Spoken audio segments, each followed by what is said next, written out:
হাদি হত্যাকাণ্ডে বিতর্কিত মন্তব্য, মমতার বিরুদ্ধে মামলা।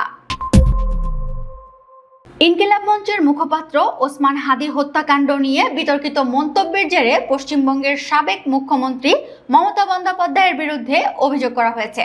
ভারতের শিলিগুড়ি সাইবার ক্রাইম থানায় এই অভিযোগ দায়ের করা হয়। ভারতের TV9 বাংলার এক প্রতিবেদনে জানা যায়, আইনজীবী রিঙ্কি সিং চট্টোপাধ্যায় মমতার বিরুদ্ধে এই অভিযোগ দায়ের করেন। তার অভিযোগ, গত ডিসেম্বরে বাংলাদেশে খুন হওয়া ওসমান হাদির হত্যায় অভিযুক্তরা গত জানুয়ারিতে মেঘালয় সীমান্ত পেরিয়ে পশ্চিমবঙ্গে এলে দুজনকে গ্রেপ্তার করা হয়।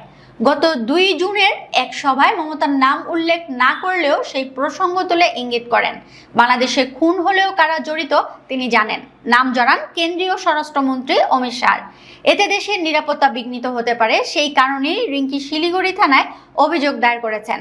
গত 2 জুন পশ্চিমবঙ্গে এক সভায় অমিত শাহের নাম উল্লেখ করে মমতা বন্দ্যোপাধ্যায় বলেন, বাংলাদেশ থেকে একটা বড় খুনি রাজ্য পুলিশের STF গ্রেফতার করেছিল, যা নিয়ে বাংলাদেশে অনেক আন্দোলন হয়েছে।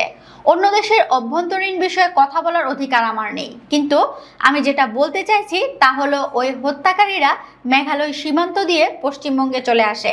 বাংলায় আসার পর আমাদের STF তাদের ধরে, এটা পুলিশের কৃতিত্ব। মমতা আরও বলেন, এরপর কেন্দ্রীয় স্বরাষ্ট্রমন্ত্রী অমিত শাহ নিজে আমাকে ফোন করে বলেছিলেন, আপনি রাজ্য পুলিশকে জানিয়ে দিন এটা যেন বাইরে না যায়, কারণ এটা দেশের ব্যাপার। স্বরাষ্ট্রমন্ত্রীকে সরাসরি প্রশ্ন ছুড়ে দিয়ে মমতা বলেন, কাকে দিয়ে খুন করিয়েছিলেন, কার কার নাম বেরিয়েছিল। আজকে সরকার পরিবর্তন হলেও আমি সবটাই জানি। আমার হৃদয়টা একটা কথার ভান্ডার, তথ্য ভান্ডার।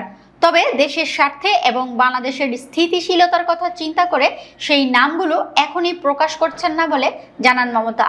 তিনি বলেন, এতদিন আমি বলিনি, কিন্তু আজকে অত্যাচারের শেষ সীমায় গেছে বলে আমাকে মুখ খুলতে হয়েছে। আমি সেই নামটা বলতে চাইছি না, বললে বাংলাদেশ উত্তাল হয়ে যাবে। আমি বাংলাদেশকে ভালোবাসি, দেশের স্বার্থে ওই নাম আমি বলবো না। শরীফ ওসমান বিন হাদি ত্রয়োদশ জাতীয় সংসদ নির্বাচনে ঢাকা 8 আসন থেকে স্বতন্ত্র প্রার্থী হওয়ার ঘোষণা দিয়েছিলেন। নির্বাচনের তফসিল ঘোষণার পরদিন গত বছরের 12 ডিসেম্বর ঢাকার পল্টন মডেল থানার বক্স কালভার্ট রোড এলাকায় তাকে গুলি করা হয়। তাকে প্রথমে ঢাকা মেডিকেল কলেজ হাসপাতালে নেওয়া হয়, সেখান থেকে নেওয়া হয় এবার কেয়ার হাসপাতালে। গত 15 ডিসেম্বর উন্নত চিকিৎসার জন্য এয়ার অ্যাম্বুলেন্সে তাকে সিঙ্গাপুরে নিয়ে যাওয়া হয়।